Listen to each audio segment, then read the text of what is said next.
Just in case I don't have an intro already for this video, today I'm just gonna be doing, I guess, a little bit of makeup because I haven't done my makeup in a while and I want to pop out for the one time. So today I'm gonna be doing my makeup and talking about my experience with PCOS. Okay, but before we get into it, I'm gonna go ahead and start with sunscreen. I use the Walgreens brand. This is 50 SPF. You can also get it on Amazon. I'm gonna link the stuff in the description so you can grab it on Amazon if y'all want to get any of the makeup products that I'm going to be showing in this little video. This is not going to be my quick daily makeup routine either. This is going to be, I'm probably going to try a little bit.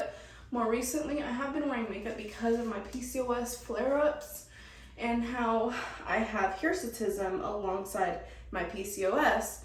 And hirsutism is basically just the excess hair growth on women who suffer from PCOS. It could be from insulin resistance, just excess testosterone in the body and things like that. But I first started growing excess facial hair when I was like 16, and it was just on my chin here and it would be on my upper lip as well. My mom told me to try bleach a couple of times, but if I wasn't bleaching, I was just plucking. And that was enough because it wasn't that much hair, really. It was just a couple of dark pieces that would come in and I would just pluck it or whatever. And then as I gained weight and as I got bigger, I stopped getting my period. And this was after, okay, so let me rewind really quick. I might be all over the place with timelines because my memory is really bad. So let me just rewind.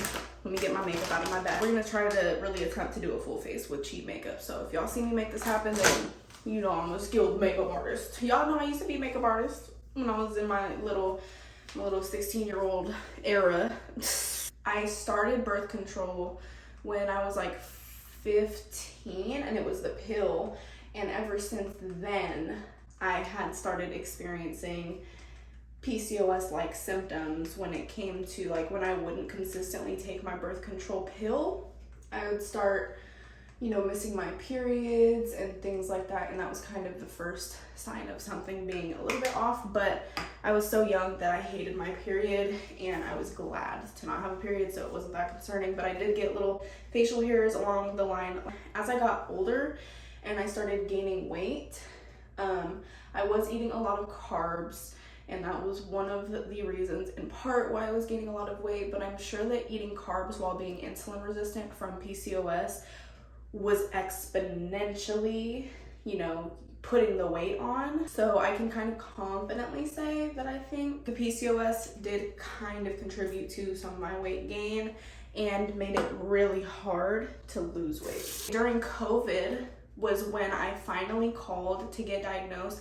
I had suspected that I had PCOS for years prior, but in my relationship, I used to sometimes get into disagreements because I was big and I didn't want to go out to parties and I didn't want to see his friends or like do anything. And also my PCOS, like I would blame it on my PCOS. Like I couldn't fucking lose weight for the life of me, no matter how much I tried. My boyfriend would be there trying to support me through all my weight loss journeys and it would just never work out. And it was becoming like a huge burden on just like our life. And I would tell him like, whenever I lose weight, I'm gonna be able to do all this stuff with you. I'm gonna be able to go on hikes and go out and just walk up to wake up and get dressed and go straight into a grocery store without thinking twice about it. As I was just gaining weight, it was just getting like worse and worse and worse. So I did end up calling the doctor during COVID when I was pretty big and telling them about my symptoms and told them, you know, I think I have PCOS, but since it was COVID, they weren't letting anybody into the hospitals. Actually, they just diagnosed me over the phone because they said that my symptoms were literally PCOS. Once I figured out that I had PCOS, I did tons and tons of research. How to get my period back, how to lose weight while having PCOS. I tried cutting out dairy and I lost a lot of my hair. I tried going vegan to cut out anti-inflammatory foods. Again, I lost my hair. I tried doing gluten-free, but I just didn't feel I had enough time to pick out what foods that I was actually gonna enjoy eating. Figuring out what gluten-free even meant, it was just really time consuming. I also tried doing like running a mile every single day and trying to lose weight by exercising a ton. And then I realized they say that working out too hard for PCOS also can cause even more flare-ups and, you know, keep you from losing weight. And so I realized like I felt like I was running out of options at that point. And so I had reached out to my primary care physician, just curious about gastric sleeve surgery. And that's when she told me, she recommended me to like an orientation where they kind of explain what it is, how it works, and things like that. And so I got into the program and I took the orientation, and I was like, that actually sounds kind of interesting. I'll take the next class and see what else they're talking about, because they give you more information during the second class. During the second class, they set you up with a consultation with a gastric sleeve surgeon who will answer any questions and or give you, you know, the rules to how to get approved for the surgery. And so like I went in for I was curious about it, but I ended up just going through the process of it. And when I met with my surgeon, he told me you had to lose, I don't remember exactly how much it was, but I ended up losing 50 pounds prior to even getting approved for the surgery. But the only reason I was approved was because I had PCOS and I was morbidly obese medically. But even before the surgery, I had lost about 50 pounds, but I still went through with the surgery because I didn't believe that what I was doing was working, or it was going to continue working for me forever. And if you hear these fucking things going off in the background, please do try your best to ignore them. They're blowing leaves and shit. And also there was a wait list for the surgery too. So if I gave up my spot, I would not have been able to, I would have had to redo the program from scratch. This is the period of time where I was so serious about doing this and being on the wait list that I had to quit smoking weed. I quit vaping permanently. I haven't touched nicotine since. Still, by the time I lost around 50 pounds with PCOS before surgery, did not get my period back. My hirsutism was not getting any better. And so I definitely was encouraged to go through with the surgery as well, because I just wanted everything to go away. And I was like, okay, let me just go through with that, whatever. And even after the surgery, I still didn't get my period regularly. It wasn't until I lost about 110 to 120 pounds total after surgery, like a year later, that I got my period back regularly. And I wasn't having any flare-ups, you know, during the time that I was losing weight, but I was not getting my period back regularly, like I said. When I did have like PCOS flare-ups and things like that, it would be painful to, you know, have intercourse.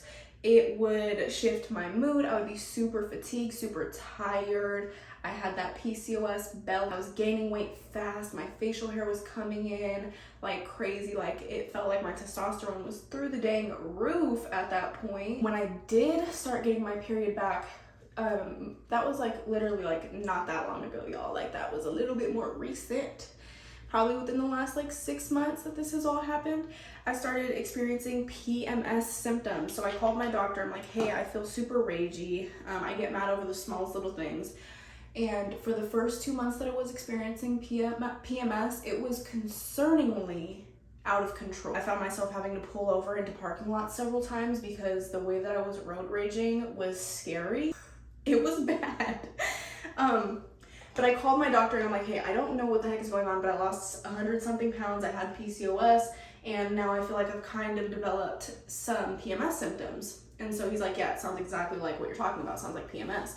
So we're gonna prescribe you antidepressants. And I told him, I'm like, I really don't want to take antidepressants. And he's like, well, it's not technically an antidepressant because it's a low dosage. And I'm like, I still don't really want to take that, but I accepted it. And he said that they were going to send a prescription in the mail, which I never got, but I ended up taking things like ashwagandha, Pepcid, AC. I'm taking PCOS like vitamins every single day. These are also linked on my Amazon storefront. These have ashwagandha in it, but it's also myo and D-chiroinositol with ashwagandha and vitamin D. These have been pretty good so far. My hormonal acne has gone away. So I got diagnosed with PMS. Eventually it turned into pmdd, which is the more extreme version because I was very, very, very ragey. I had requested to get my hormones checked several times.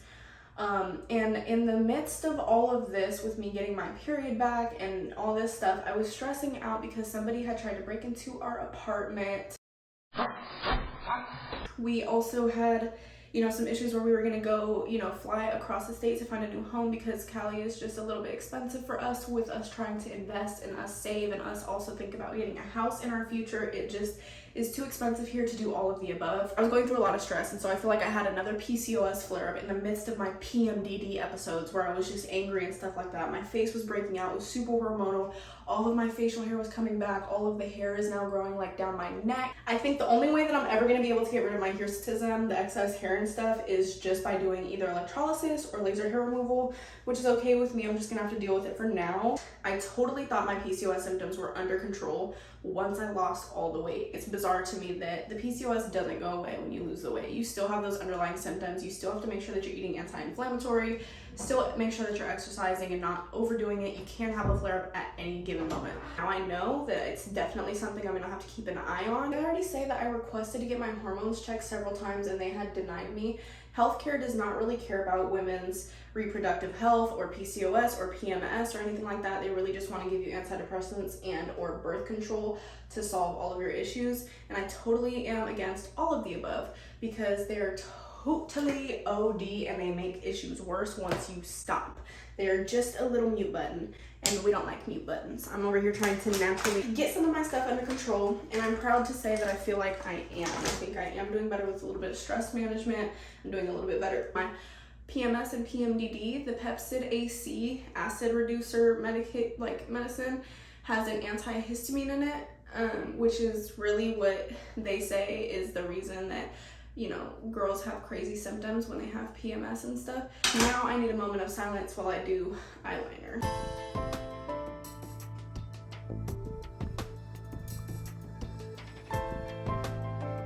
Boom.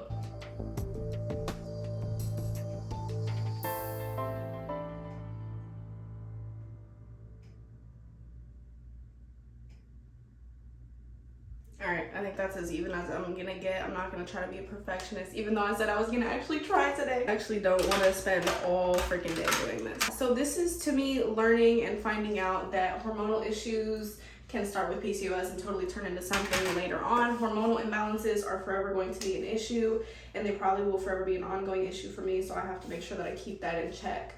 And if you're a girly that struggles with PCOS, just know that you're not alone. There are people out there that struggle, and doctors do not really care about it. So I understand everybody's frustration when it comes to that stuff. It really is an unfortunate, you know, situation.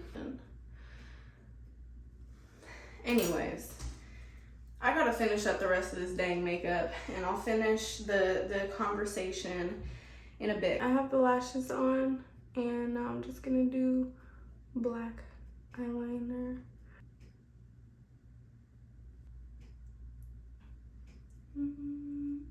So I finally got dressed, finished my hair and stuff like that. Basically, my experience with PCOS, if you have PCOS, just know that you're not alone, and you can try different things to really combat it. It does take a lot of research, a lot of practice, a lot of time.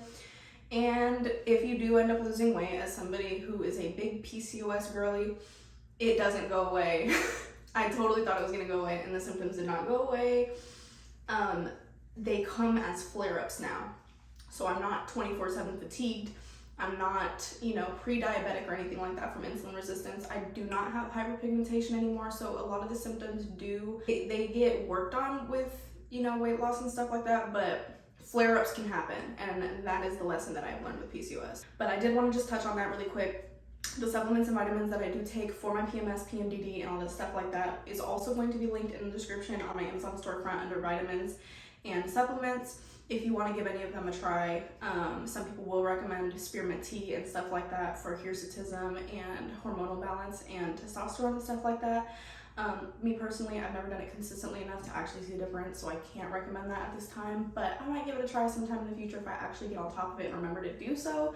But you do have to drink like 2 or 3 cups a day, so that's really I'm gonna go ahead and get out of here. I do have a whole itinerary of things to do today. If you enjoy videos like this, please let me know. I did try a vlog style, and now I'm trying a little sit down and chat with me while I get ready to, you know, start some work today. So I'm just trying out little different YouTube videos here on my channel, and I just want to see what works the best, what you guys enjoy the best, what you guys are interacting with the most. So let me know if you like this video. If you did, like, comment, and subscribe. Leave a comment down below what you want to see next or what kind of videos you're really enjoying on my page. Make sure you follow me on Instagram at Sierra2Fit, and check the description below for any Amazon links or my website links where you can find beginner investing tools. I also offer a lot of financial advice over on my Instagram, Money Mondays, Finance Fridays, but I also do Transformation Tuesdays, and I give you guys tips on how I, lost a little bit of weight along the way and things like that. So without further ado, I'm gonna catch y'all next time. Until then, it's all love.